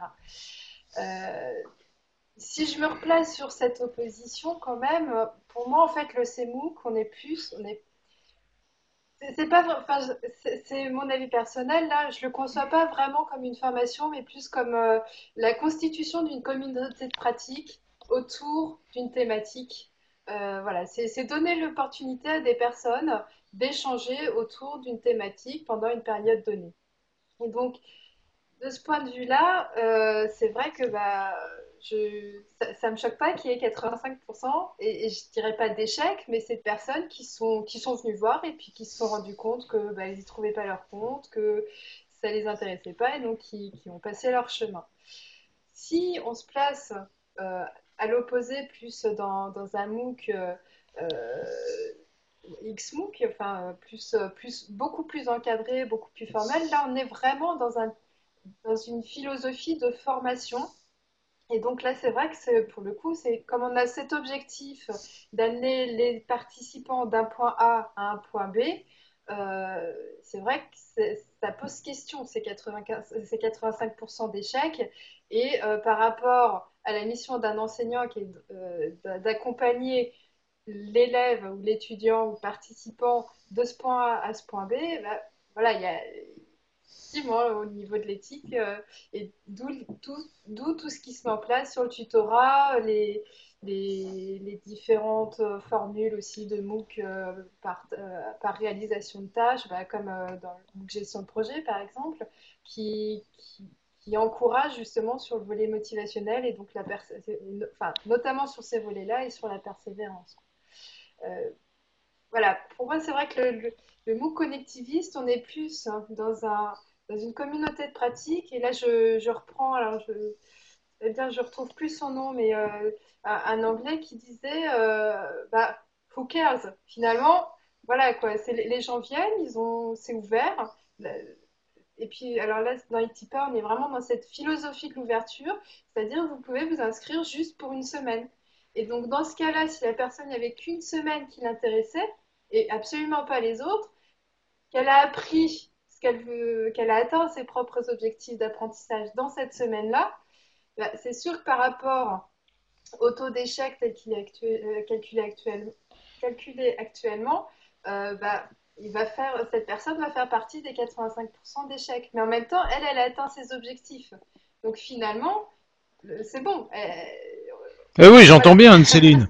Moi, j'entends bien que la balle, tu l'as redonnée, tu l'as relancée à Rémi, quoi, en quelque sorte, puisque ça concernerait davantage les XMOOC que les CMOOC. Bon, ok, moi, j'entends ce que tu dis. Alors, on va entendre ce que dit Rémi maintenant. Alors, j'aurais tendance à dire que on est aussi un CMOC en fait, puisque la partie par équipe, la partie la partie avancée sont, on va dire, plus connectivistes qu'en tout cas la partie du MOOC classique qui effectivement ressemble beaucoup plus à un processus déterministe. Mais je suis bien sûr très d'accord avec toi. Que dire au niveau, quand tu disais, on peut s'inscrire pour une semaine et être heureux. Bah oui, et c'est pour ça qu'on a mis en place les badges. Hein. C'est pour dire que même si vous n'allez pas jusqu'au bout des 5 semaines, jusqu'au certificat, si vous voulez vous intéresser uniquement à l'animation d'équipe, eh ben, libre à vous, et vous aurez en plus une reconnaissance de ce que vous avez fait. Alors, moi, ce que j'aimerais bien, par contre, là, je te dis la théorie, mais j'aimerais bien qu'on arrive à avoir des chiffres. Donc là, typiquement, Mathieu Cizel, qui travaille sur les analytics, pourra peut-être nous en dire plus sur la différence entre ce que je te dis et ce qui se passe réellement. Hein. Donc là, il faudrait quand même essayer de convoquer des données pour être sûr. Sinon, sur le taux d'échec. Moi, sur le taux d'échec, mon avis, c'est que le taux d'échec, on fait beaucoup de... Les Américains, ils en parlent sans arrêt. Vous avez entendu parler de Udacity, qui a eu un taux d'échec très élevé, et puis ils se découragent, tout ça. Moi, ce qui m'intéresse dans un MOOC, c'est la liberté. Liberté d'entrée, liberté de sortir. Et donc, de ce côté-ci, le taux d'échec n'est pas si embêtant que ça. Il est un indicateur pertinent, mais il n'est pas si embêtant, parce que moi, en tant que prof, ce qui m'intéresse, c'est pas d'avoir un taux d'échec de X%, c'est de savoir qu'il y a 3000 personnes qui sont contents d'avoir appris quelque chose. Et même si c'est un taux d'échec de 95%, j'en ai toujours 3000. Donc, bon, je suis déjà content. D'autre part, comme tu l'as dit, Anne-Céline, le taux d'échec, c'est pas toujours ce qu'on croit. C'est-à-dire, moi, on a fait une enquête sur les drop-out. Hein. Les gens qui s'inscrivent et qui viennent pas vraiment, ou plutôt qu'on n'arrive pas à détecter. Et donc j'ai envoyé un questionnaire à 5600 personnes qui ont abandonné le MOOC en apparence, pour leur demander mais qu'est-ce qui se passe? Alors c'est délicat bien sûr, puisque comme c'est des gens qui s'en vont, ils répondent pas beaucoup, donc on a un taux de réponse de 20% à peu près. Et ce qu'il en ressort, c'est que la plupart des gens qui viennent pas ne disent pas, alors je pourrais te donner les chiffres exacts, hein, mais ils disent pas c'est parce que c'était trop dur. Ils disent c'est parce que j'ai pas eu le temps. Il y en a beaucoup qui disent moi mon camion est tombé en panne, j'ai eu un problème de santé, j'ai accouché, etc. Donc j'ai pas pu le suivre. Et pour moi ces gens-là, qui sont les 2/3 des gens qui abandonnent, je vais le reprocher à personne. Je vais le reprocher à personne de s'être inscrit gratuitement, d'avoir été jeté un coup d'œil et de ne pas avoir eu le temps. Alors, bien sûr, j'aimerais qu'il reste parce que je vais vouloir faire mon cours, hein. Mais c'est pas un problème. Donc, si tu veux, ce qu'il faudrait déjà sur le taux d'échec, c'est regarder effectivement le taux d'échec dû à la pédagogie et pas dû à d'autres choses. Alors, c'est pas forcément si simple. Hein. Il y en a peut-être qui disent j'ai pas le temps, ça veut dire ça me gave. Mais quand même, il n'y en a pas tant que ça. Ensuite, qu'est-ce que j'avais à dire? Oui, donc l'échec, c'est pas ce qu'on croit. Il y a des gens qui viennent pour être auditeurs libres, ils ont le droit. Il y a des gens qui viennent pour rester juste une semaine, ils ont le droit. Il y a des gens qui viennent pour voir ce que c'est qu'un MOOC, ils ont le droit. Et plus on fait de pub médiatique, plus on a de gens comme ça. Et donc mon idée, c'était de poser la question à ces gens-là. Bon, vous n'êtes pas venus, vous n'avez pas répondu à un seul questionnaire. Mais finalement, quelle est votre expérience d'un MOOC? Est-ce que vous êtes content? Est-ce que vous avez envie d'en refaire un autre? Et là, c'est plutôt positif. Donc tout ça, pour moi, c'est pas de l'échec. Ok. Voilà, alors sinon, sur l'accessibilité, juste une chose à dire. On a quand même un problème très sérieux qui est le problème technique dans les pays du Sud. Et donc là, il faut vraiment faire tout ce qu'on peut pour faciliter l'accès. Ça veut dire l'accès au niveau difficulté des cours, ça veut dire l'accès au nombre d'heures de travail qu'on demande, ça veut dire l'accès à la capacité à télécharger les vidéos, ça veut dire l'accès à la capacité, quand on a une coupure de courant, à pouvoir reprendre l'examen. Il faut quand même que cet accès-là, je pense qu'on n'a pas d'excuse, il faut vraiment qu'on travaille dessus. Oui, ben, c'est une bonne perspective en tous les cas. Alors, je vais avancer un petit peu. Bon, bien sûr, ces échanges sont très intéressants et on aimerait avoir plus de temps. Je vais avancer un petit peu puisque, comme je vous l'ai dit, on a travaillé avec quelques personnes et on avait quelques propositions à vous faire. Alors, la première, c'était lors de la conception du MOOC, à procéder à une ingénierie tutorale qui soit digne de ce nom. Ensuite, utiliser la période d'inscription pour analyser les besoins d'aide des apprenants. Vincent tout à l'heure nous disait, mais les besoins d'aide, ils sont pas faciles à repérer chez les individus et chacun a des besoins d'aide différents. Et je dois dire que ça, ce sont des problématiques qu'on connaît bien aussi dans le e-learning classique, hein, où effectivement on est obligé de passer par une période, en tous les cas par une analyse. Et ce qu'il y a d'intéressant dans les MOOC, c'est que justement la période de recrutement des participants est assez longue. Et d'ailleurs, elle est souvent investi pour déjà commencer à créer du sentiment d'appartenance, etc. Alors pourquoi pas utiliser cette période à cette fin-là? Ensuite, notre troisième proposition, c'était de structurer les services d'encadrement selon le degré d'engagement de l'apprenant dans sa formation. Et comme tu l'as dit, Rémi, effectivement, tout le monde ne va pas s'inscrire dans un MOOC pour forcément faire tout le parcours, etc. Et là, il y a peut-être déjà des pistes, il y a peut-être déjà des réalisations, parce que quand vous nous parliez, Anne-Céline et Rémi, de différents types de prestations, de services d'encadrement par cercle ou par périmètre, bon, ben, effectivement, il y a peut-être quelque chose à creuser. Alors, il nous semblait aussi, parce que comme on s'adresse à des grands nombres, que tout faire reposer sur les humains, ça semble un peu compliqué. Déjà, en plus on les paye pas. Alors bon, comment on va les trouver, quoi, hein? Donc bien évidemment, concevoir des ressources, privilégier l'usage d'outils type didacticiel ou autres, mais aussi des apports méthodologiques qui peuvent aussi avoir lieu sous forme vidéo et qui apportent effectivement des solutions aux apprenants, c'est intéressant. Moi, j'ai participé à un MOOC dont je tairai le nom, mais où on demandait aux personnes de faire une analyse SWOT. Et la plupart des gens ne savaient pas ce que c'était que l'analyse SWOT. Il n'y avait aucune ressource qui indiquait où on pouvait savoir ce que c'était qu'une analyse SWOT. Vous voyez, donc dans ces cas-là, bien évidemment, c'est un petit peu compliqué. Alors, la cinquième proposition, c'était d'organiser le tutorat par les pairs. Alors, je crois que bon, c'est certainement la forme de tutorat que vous expérimentez le plus, bien évidemment, et sur lequel vous pouvez avoir des retours d'expérience tout à fait signifiants de par les sessions déjà réalisées et celles en cours. On sait que le tutorat par les pairs peut émerger spontanément, mais lorsqu'il émerge comme ça spontanément, souvent ça concerne des petits groupes en fait, et que ça n'embarque pas tout le monde, je dirais, dans ce type de soutien. Donc peut-être penser à des modalités qui permettraient, en l'organisant, de recruter plus d'apprenants qui s'engageraient dans cette modalité d'accompagnement. Alors, ce qui nous semblait aussi très important, c'est que il y a des animateurs dans les MOOC. Alors, bon, ils sont certainement extrêmement compétents.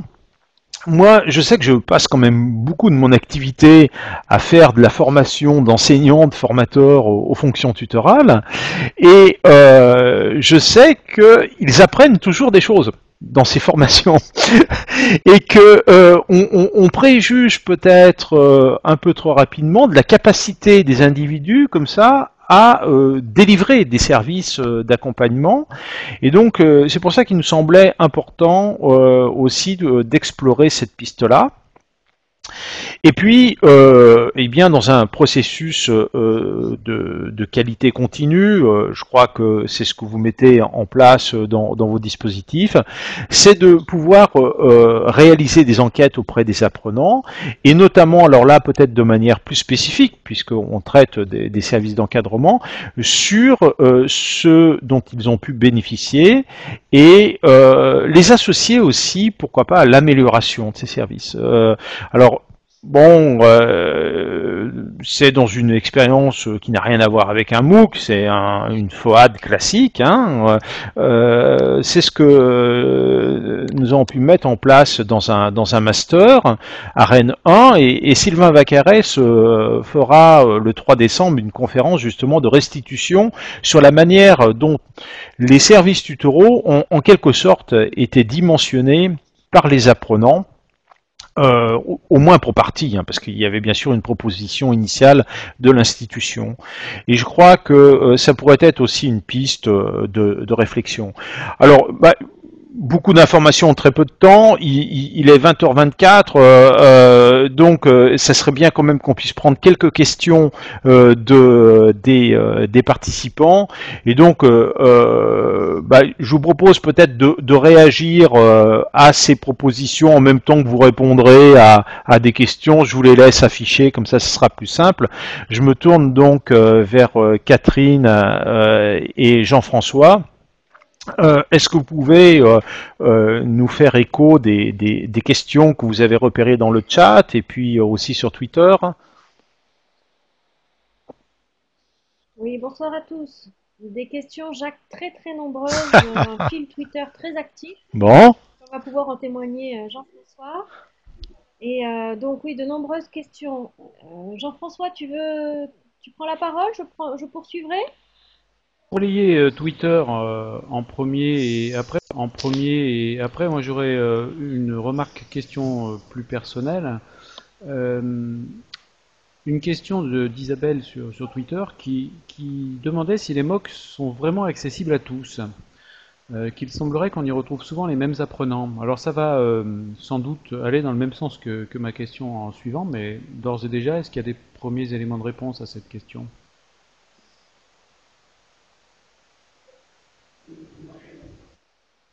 Moi, j'aimerais bien vous en donner, pour regarder un peu à quel point ce sont des gens qui se réinscrivent.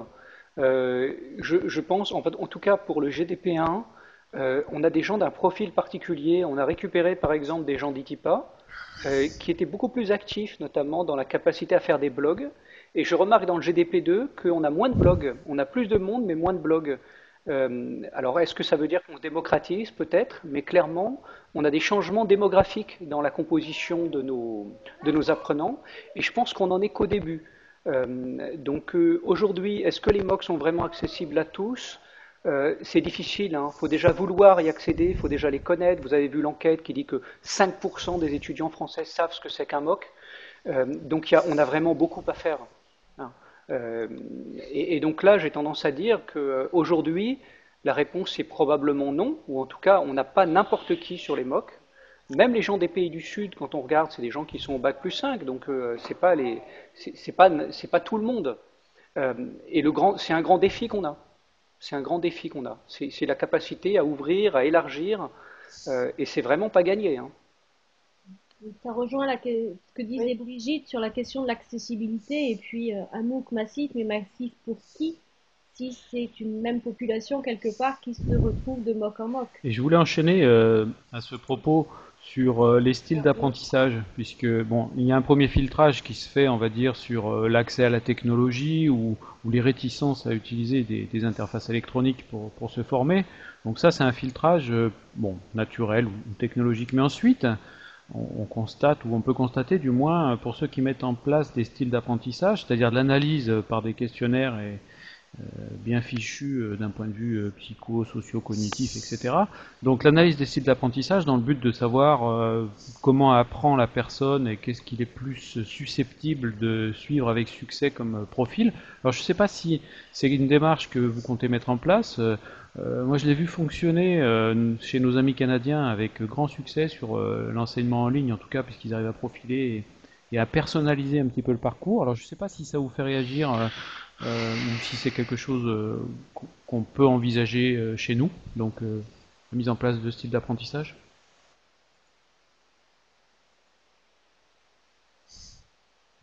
Alors,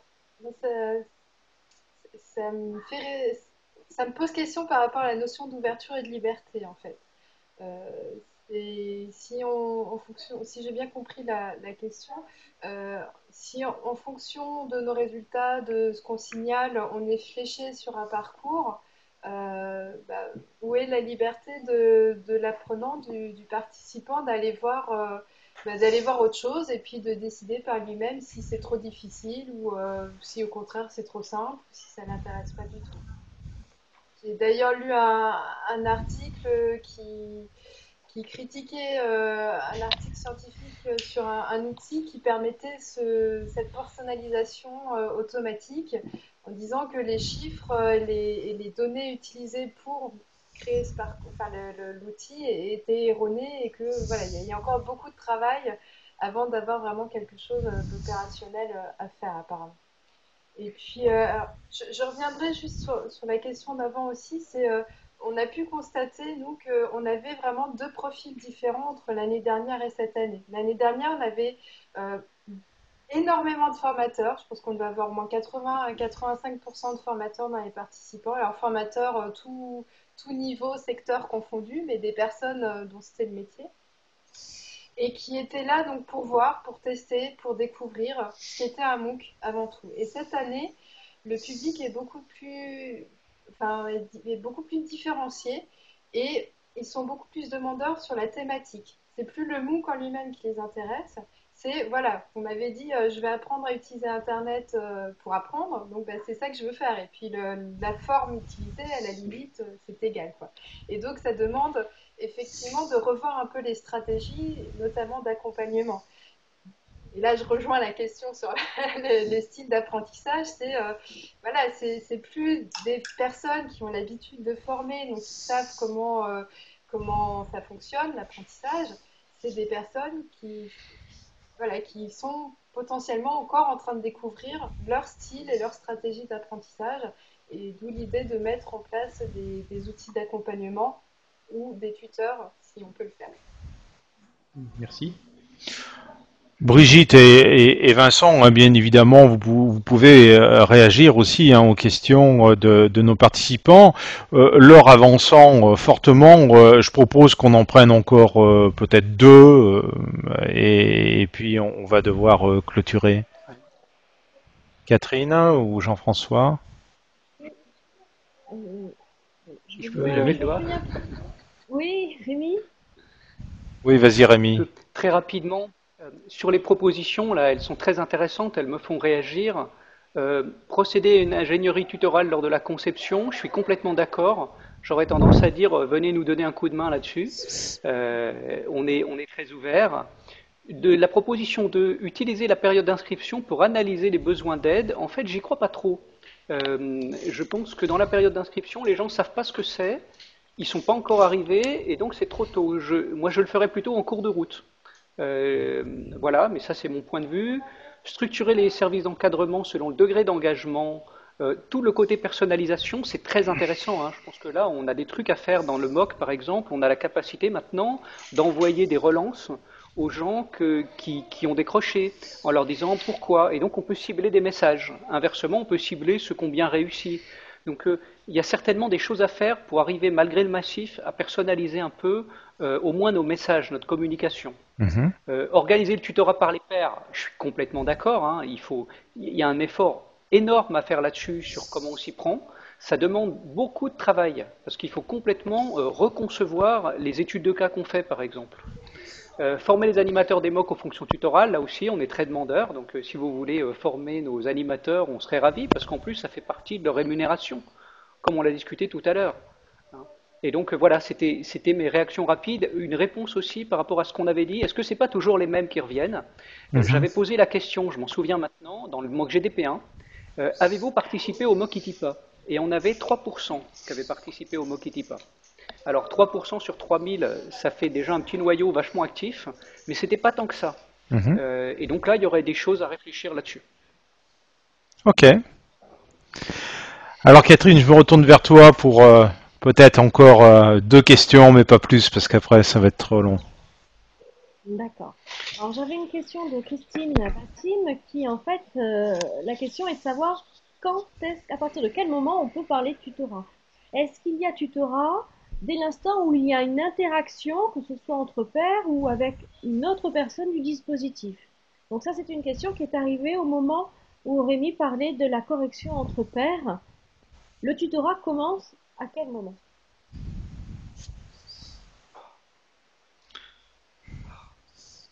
C'est la question de Christine.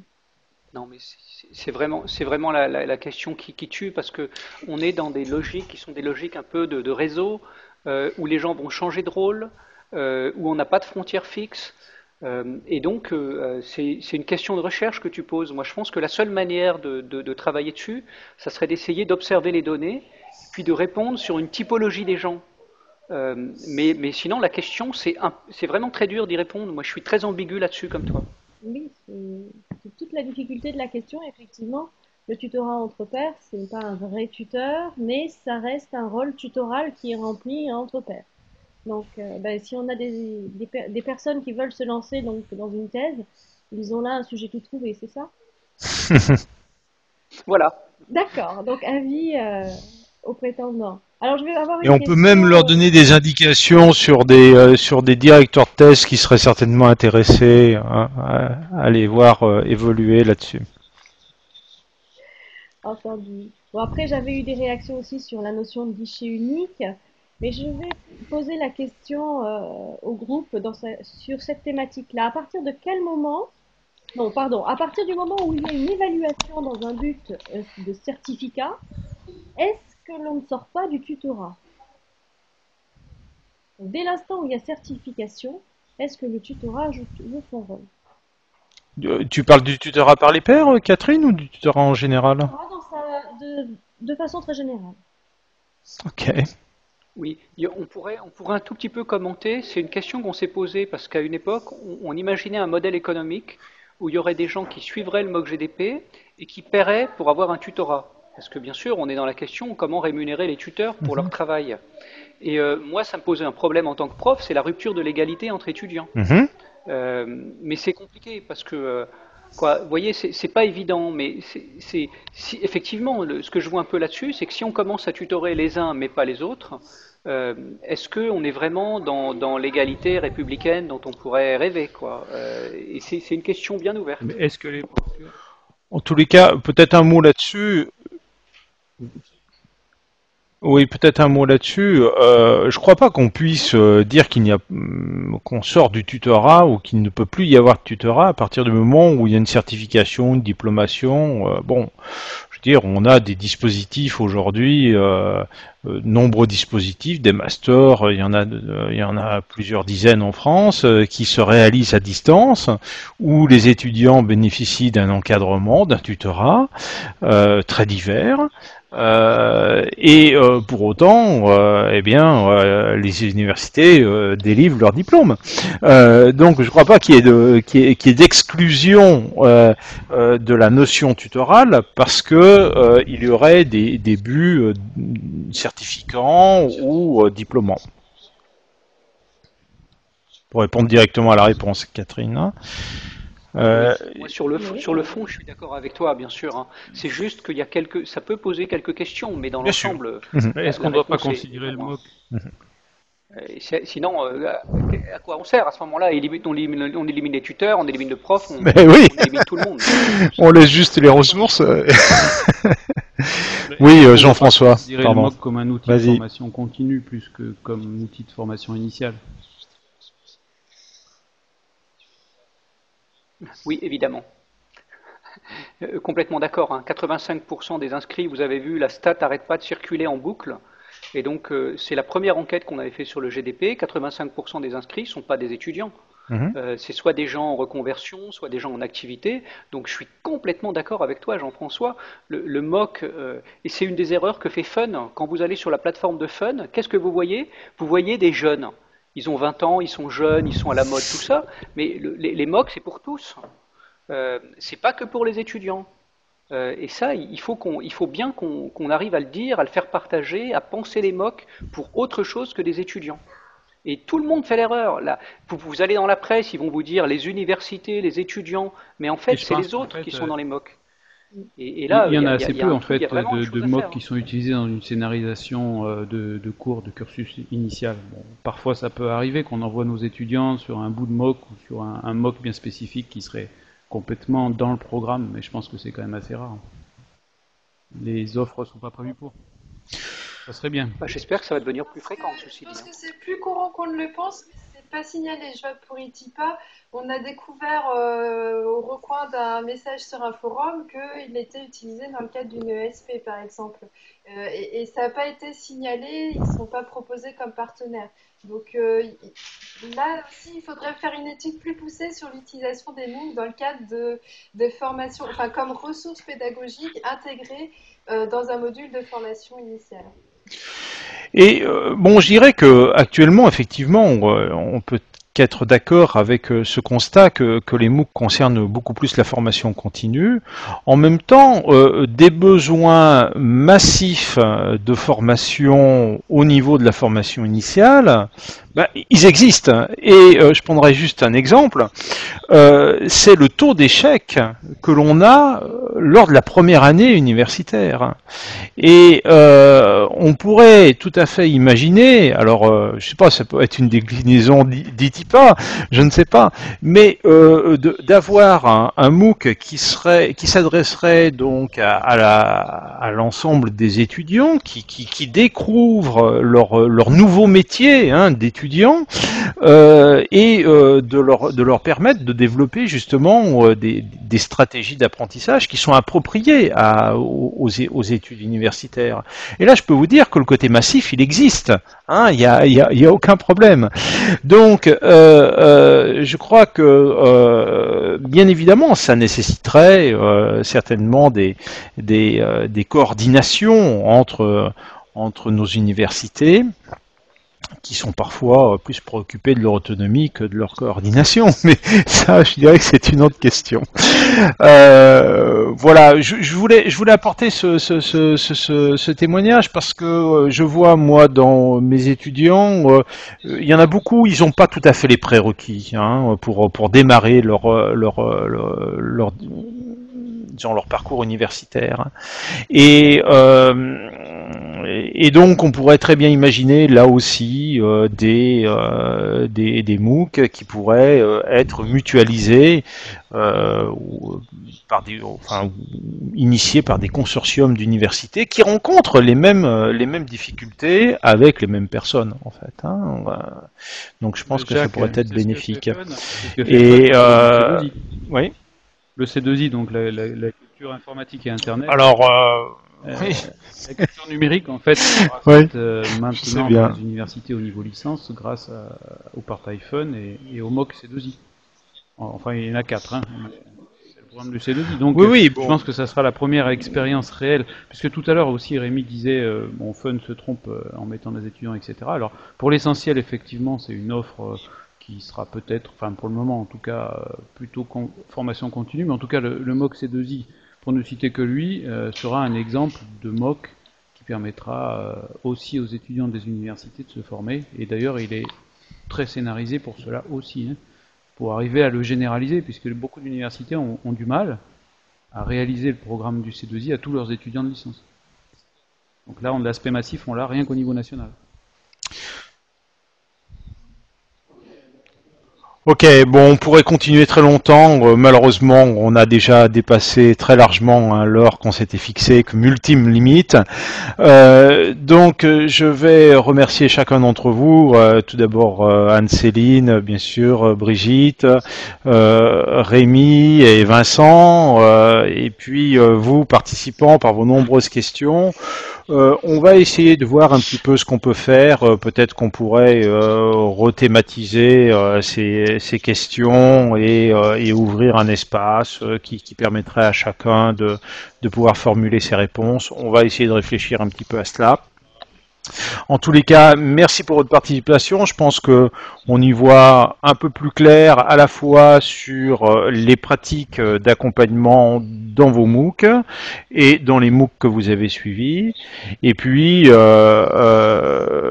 donne rendez-vous dès demain à ceux qui souhaitent continuer à suivre les conférences de TAD10. Demain, Béatrice Poudelco, professeure à la Téléuniversité du Québec, va rendre compte justement du travail qu'elle a réalisé avec des tuteurs sur la détermination d'un référentiel de compétences. Alors, on sait que le référentiel de compétences, c'est souvent le premier pas pour bien identifier un métier, et nul doute qu'on pourra y trouver aussi un certain nombre d'informations ou de suggestions qui pourraient peut-être permettre de pallier à la précarité, je dirais, de la posture tutorale aujourd'hui, enfin tout au moins des acteurs tutoraux dans les MOOC, condamnés quasiment au bénévolat, situation qu'on a connue dans d'autres formes historiques de la formation à distance, mais qui ont tendance à se professionnaliser et à se voir reconnus. Et puis, nous aurons une autre conférence jeudi, mais je ne vais pas toutes les citer, vous allez sur le site. Nous avons déjà été trop longs. Merci encore pour votre participation. À très bientôt. Bonsoir. Au revoir.